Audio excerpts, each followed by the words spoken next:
perhaps question and challenge some of the assumptions, beliefs, and perceptions you may have been holding by default about sex and sexuality.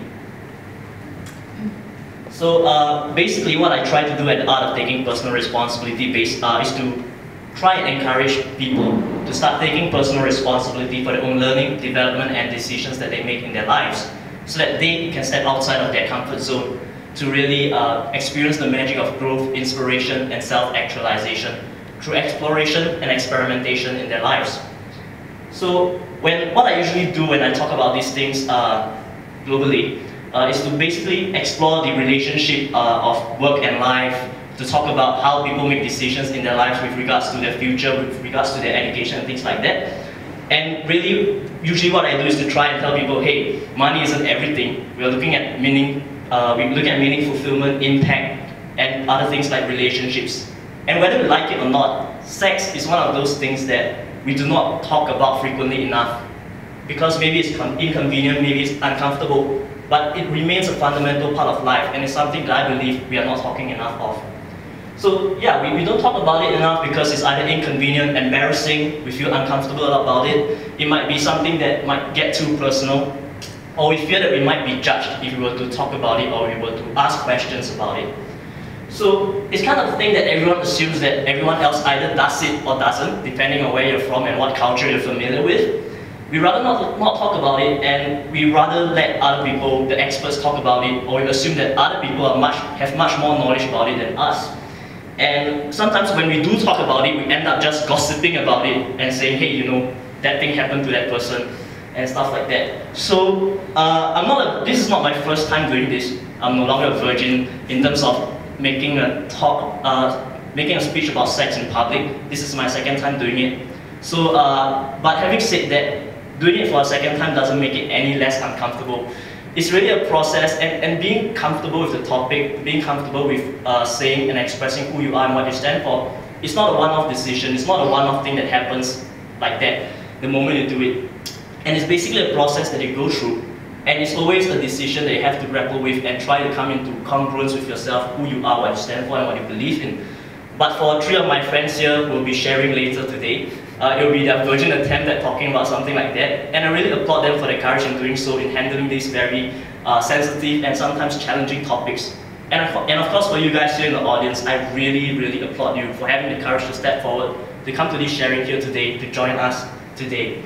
So, of course, when you decide to do something like that, there will be a lot of concerns running in your head. You'll be wondering, what would other people think about me? You know, when I tell my friends I'm doing a sex talk, the impression can go either way. They can say, oh, that's really cool, you're doing something like that, that's really different. Or they might get judgmental on me and judge me prematurely before they even hear the content of what I'm sharing, and assume that, man, that sounds really weird. Are you a pervert, or are you talking about something that's really unconventional and really weird that we shouldn't be talking about? And there's of course a concern that what if people don't like me for what I say and what I share? And I've given some thought about it, and I realized that it doesn't really matter what other people may think about me, as long as I have that clarity in terms of knowing why I'm doing it and what I'm doing it for. So what really started as a decision to be playful, to explore and to say, hey, there's a talk like that coming up, Martha is asking me to share. I see some relevance in terms of my message of taking personal responsibility and how when we talk about life, sex is part of life, and I can relate taking personal responsibility into decisions you make about sex and all. It started as a decision to say, why not do this speech?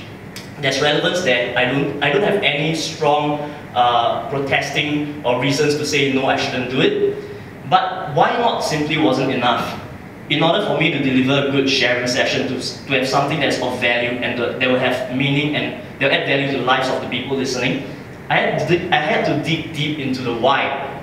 Basically to find the purpose, to find out what it means to me to do this sharing, why I think it's important, and what is my motivation for sharing, and what is the message that I want to get out there. So I've thought about it a little, and I realized that, you know, above all, the first thing that I was reflecting on was that I've been fortunate enough to have been friends with Martha for close to 10 years, as you were sharing earlier in the introduction. And as a young person, I think I've been very privileged to be in that position, to say that I'm friends with a resource, amazing resource like Martha, and I've benefited from a lot of her insights and her sharings and ideas. So I'll be the first to admit that when she first told me her decision to go to San Francisco to study her doctorate in human sexuality and to become a sexologist, I'll be first to admit to say that, man, that was uncomfortable. I didn't really know what to make of it. It sounded really weird for someone who has been brought up in a culture and an education that's really conservative and typical.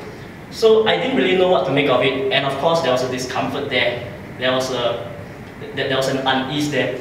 But over the years, as I participated in some of the workshops, the more I talked to her, the more I understood about her work. It made me realize that there was tremendous value, meaning and impact in the work that she's doing. Knowing that she makes a difference in the lives of couples and individuals who are facing very real issues in their sex lives, and helping them becoming able to lead more meaningful and fulfilling lives as a result. I realized that there was value in what she's doing, and what she's doing is really a meaningful job and it's worth supporting. So in a way, I've benefited from the kind of knowledge, the kind of insights, the kind of ideas, or gone through the process of growing as a result through this discomfort. And I think that, you know, having gone through that process, it really is about it's really about paying it forward and being able to share this process with other people, so that perhaps in a small way I can start to activate more people to start thinking about these issues in their lives and becoming fuller people living fuller lives as a result. So hopefully through my sharing today, I'll get you to become more comfortable in taking ownership for your own life, including your sex life, and to have the courage to be congruent and true to who you are and what you believe in. And we like to think of this as just about sex, and we always think about sex as a separate component of life. But in all honesty, sex is a part of life. And hopefully through addressing your attitudes towards sex, your perceptions towards it, you will become a better person, a better human being as a result. So I'll be talking about a few things. I'll start off with sex and sexuality education. So for the longest time, usually the tension is between what we perceive to be popular culture versus abstinence culture. So for the longest time in school, the kind of messages that we've been brought up with is to abstain from sex if possible, and that the popular culture is the evil culture promoting promiscuous sex and things like that. I'm not going to advocate for either or, and what I'm basically advocating for, as I've shared earlier, is for the concept of taking personal responsibility for the decisions that you make. So in order for individuals to make educated, responsible decisions, I don't think it should be a case of either promoting promiscuous sex or no sex at all. I think what we need to do is to equip individuals or educate them through accurate, fact-based and non-judgmental approach towards education. And I've gone through, so having gone through the typical sexuality education in Singapore, it's usually a case of trying to scare you into not doing it by showing you horrific images of what STIs look like, how abortions look like, and it's really about trying to make it seem so painful, traumatic, and try to stigmatize the whole thing in order to prevent you or in order to scare you into not engaging in premarital sex. So I can see the good intention behind it. It really is driven by a desire to protect our young people, to really prevent, to really not expose them to the dangers there is in this so-called real world, adult world. But sometimes I can't help but wonder if I missed that one lesson that was showing that alternate point of view, that balanced point of view to say perhaps there are some benefits to what a healthy sex life may bring to you.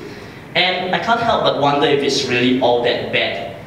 And to some extent, it feels as though we've been educated to stifle who we are, our sexuality, and that sex appeal, sexual attractiveness is something that is inappropriate, that is wrong, and that we should try and keep within a little box we mark as private and to keep it away somewhere.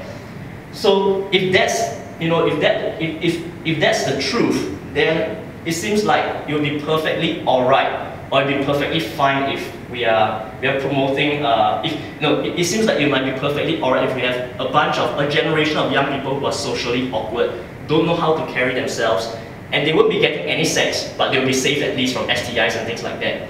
I don't think it's necessarily a very holistic manner of developing people, nor the best way of doing it. So what I think is a more enlightened approach is to basically provide accurate information and ability necessary for people to make educated and responsible decisions for themselves. And I don't think it's fair for us to avoid such an approach simply because of our personal judgment of what is right and what is wrong in our own opinion, our personal preference for one way or the other, or our discomfort with talking out about this subject in a very matured manner. So instead of just saying don't do it and assuming that people would not do it, but the fact of the matter is that there's going to be people who are going to do it anyway, and we can't afford to be ostriches and just assume that no, they're not going to do it because we told them not to do it. And the worst case scenario is for us to allow curiosity to actually kill the cat. When young people go out there and start exploring and experimenting without good guidance and or any form of guidance of any sort. So basically, what I'm advocating for, or what I believe is the more enlightened approach, is to equip, enable, and educate our young people to have the ability to make informed, educated decisions and to be responsible for those decisions.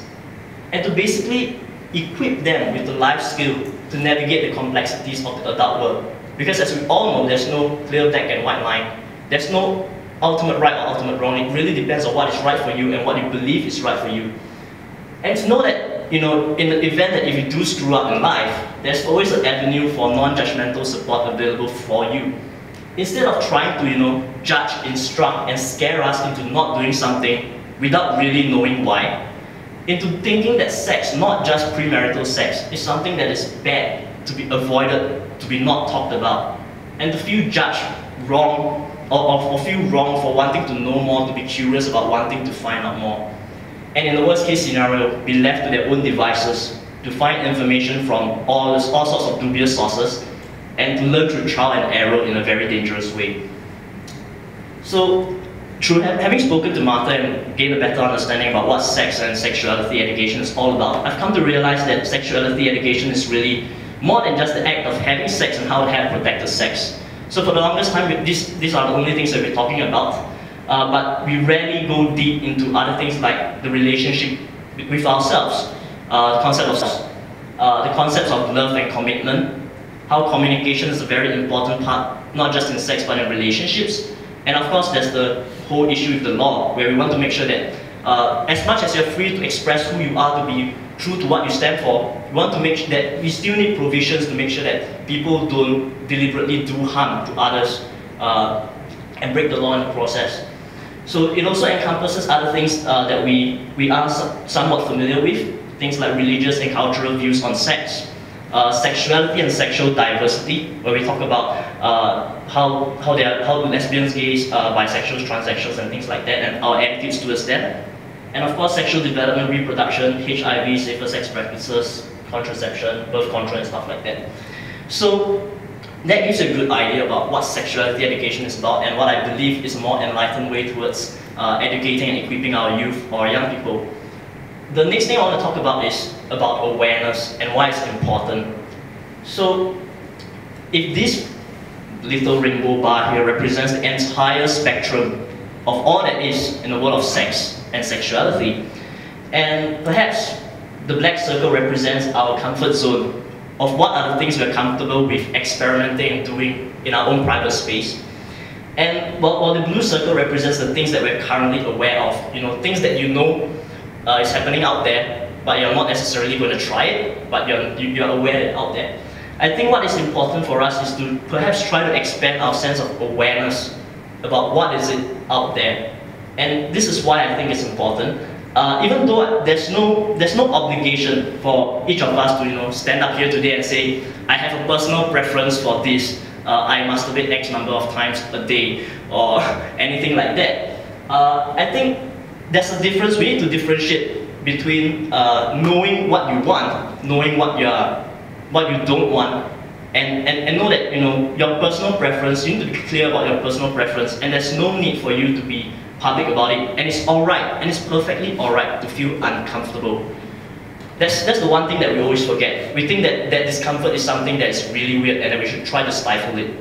But what I want to tell you is that it's important to be aware of what is out there, to be aware of why you think in a certain way, or why do you perceive it in a certain way? Why do you feel that sense of discomfort when you hear people talking about gay sex? Why do you feel a sense of discomfort when you look at transgenders, for example?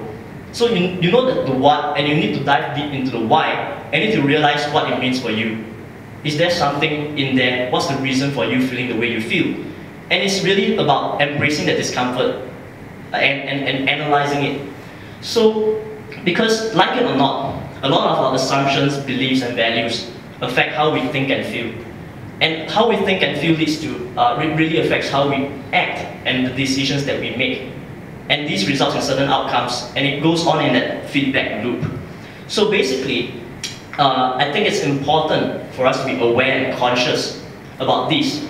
Because if you're not aware about what are the things that you absolutely don't want to do and you hate doing, it's often all too easy for you to just succumb to peer pressure, to do things at the spur of a moment without really thinking why. If your friends ask you to do something and you don't feel like you have a good reason why, you've never really thought about why you shouldn't do it, you might just go with the flow and do something that you might regret later. So having that awareness actually protects you. So thinking about it beforehand, trying to go through all the possibilities and saying, okay, what are things I'm comfortable with, knowing what are things you're not comfortable with, allows you to get out of nasty situations so that you do not end up doing something that you don't want to do.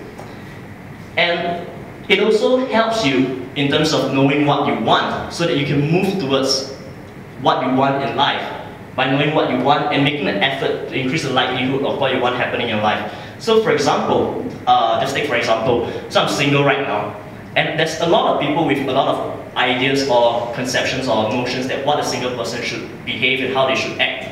So on the one hand, there'll be people who will say, you're single, you should have as much sex as possible. Perhaps because if you don't have a partner, you should go and have paid sex, for example.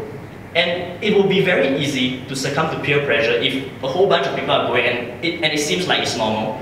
And it will be so easy to just follow suit and do the same thing. If I don't have a clear idea of why is it that I'm uncomfortable with that idea, and why is it that I don't want to do it. On the other hand, you can go to the other extreme and say, because I'm single, the whole idea, the idea for me is to preserve myself for the ideal one somewhere down the road. So there's two very extreme roads you can take. And both ways, and there's nothing wrong with either way. There's nothing wrong with either way. It really depends on what is it you're comfortable with, what is the decision that you can live with, and what are the consequences you're prepared to bear as a result of your decisions. So for me personally, I have some ideas and beliefs which I don't know whether they're self-sabotaging me or whether they're serving me, but at this point in time I like to believe that they're true. And I like to believe, yes, there's someone out there eventually for me. And I don't like the idea, for example, of engaging in paid sex because I don't like the idea of sex being something transactional. But that's just me. And it's not something, and what I've realized as well is that there is no normal really. What works for me would not necessarily work for another person. We all have different priorities in life. And everything is subjective and personal. And we should stop, we should basically get off our high horses and stop judging people for who they are and what their preferences are. So, but it's important, so everything is subjective and we really need, and there's no requirement for us to be comfortable with everything that everyone else does. But what is really, really important is for us to always revisit back within ourselves and figure out what is it that matters to us, what is it that's important to us. So hopefully you start thinking about what are the things that matter to you, and what are the things that you believe strongly about, and what are the boundaries you would never cross, and what are the things you're willing to try. So, as we're on the topic of discomfort and everything, I just want to highlight something which I think is important. A lot of times when we talk about stepping outside our comfort zone, and that the discomfort of growth is a positive thing because you grow through the process of being uncomfortable with something and you think about how you're going to grapple the situation and how you're going to process it. It's a good thing, but a lot of times it's been abused by other people who want you to do things that you don't want to do. And I want to just highlight the difference between discomfort and disgust. So discomfort is positive, but disgust is basically the kind of feeling that you feel when someone imposes their will on you, their way of thinking, and they say, you should do this because it's right. And when they impose their will on you and sometimes abuse that trust in getting you to do something you don't want to do, and then after that you feel really rotten about it. So as we go about, processing and trying to confront what is it that we're uncomfortable and try to grow in the process, I think it's also mindful to keep this in mind that discomfort and disgust are two entirely different things. So that we don't fall into the trap of being told to do things that we don't want to do and end up feeling really rotten about it. So I'll jump next into the other topic which I want to talk about, which is your attitude and why it matters. Cliche as it sounds, I have some quotes on attitude. So it says that attitude changes everything. It's a little thing that makes a big difference, and attitude is a decision. So we've talked a bit about the entire sexual diversity and the spectrum of it and all. And I just want you to keep in mind that attitude, your attitude is basically an outward expression of who you are, rather than what you do or know. And it's a reflection of your behavior and determines the attitude of others towards you. And it has a very strong impact on the quality of your life. So the reason I mentioned this was that I went through a workshop by Martha. It was called Sexual Attitude Restructuring. So basically, it was really intense. What happens over the period of 2 days? You're put in a room where you were made to watch sexually explicit videos of the entire spectrum of sexual diversity of things there is. Lesbian sex, gay sex, elderly sex, disabled sex, and things like that. So these are really things that you probably spend your whole life not avoiding or not watching, because it's really not something that you would prefer to watch. And it was really intense, but having gone through the process, you basically watch these videos and then you start to discuss why you're uncomfortable with it, what you thought about the videos. And it's really a safe space that allowed each and every one of us to come to terms with why we feel the way we feel, why do we feel certain emotions when we see certain things, and to try and process them. So basically, as I mentioned, yeah, we watched a lot of videos on the entire process, and I guess the thing is, once you're able to look past your initial discomfort with how visually striking the entire process is, and you start to realize that we're all looking for the same thing in life for it. So for example, when I see clips of old people, of gay people doing it, it really gives me a sense that you could see, once you look past the discomfort, you're able to see that intense emotion and affection they have for each other. And you come to the realization that we're all human, we all desire the same things, to be loved, to love and to be loved, and to have that, and it's really a beautiful thing to have that kind of support, that kind of affection that people are able to find with each other. So the other thing, so that was my reflection, and I guess it really impacts you in terms of the way that you see the world and the way you subsequently treat other people that you see. So in the future, if there are things that you don't talk about originally, in the first place you're thinking, okay, I know there are gay people who exist. You look at them and you go, I don't really want to know what they do in the bedroom. You treat them in a certain way. But having gone through the process, you probably have a newfound respect for them. You can sense that they are human as well. You become a better human being, and the way you treat them, the way you interact with them, you don't just see them as different from you, but you can see that we are the same in terms of what we desire. We are all human beings, and that we want the same things. So for me, that really changed, or that really brought to the forefront some of these emotions or some of these feelings I had. So it's something that I strongly encourage you to participate if you have the chance. Martha probably will share with you the next time if she's running it. So the last point I want to make is about learning and peer-to-peer learning. So as mentioned earlier, sex is a topic that we don't talk about enough.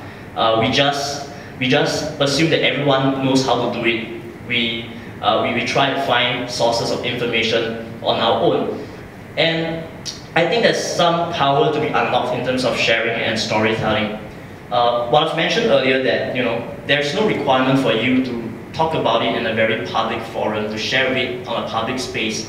But I think what is important really is that for each and every one of us to be able to establish that safe zone within our own social circles, within our group of friends, even if your family is enlightened enough within your family, to basically, it's a safe zone built out of trust and consent, where you're able to have that open and frank conversation with each other, and to learn from each other what are the challenges you're facing, and how you can, overcome certain things or certain issues that you may have, or recommend resources, recommend books, and things like that.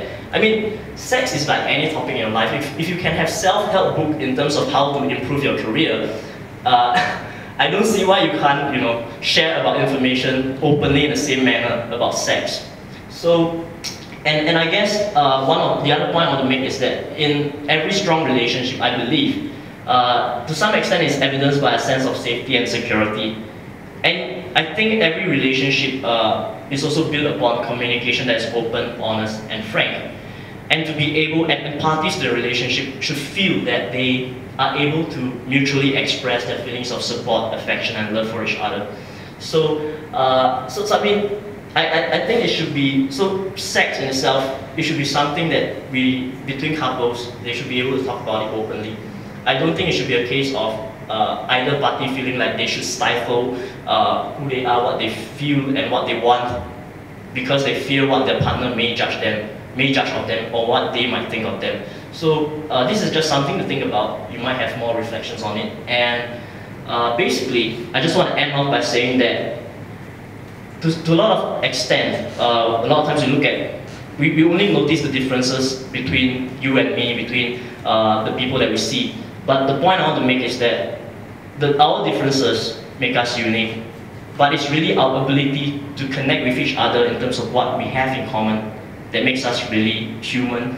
And with that, I hope that you will be comfortable in taking ownership for your own life and for the decisions that you make in your life, including sex.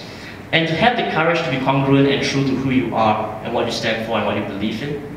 And ultimately, I hope that this will get you on to the process of thinking about what it means to be a better human being and how you treat other people in your life. So with that, yeah, it has come to the end of my sharing. I hope you enjoyed it. So thank you.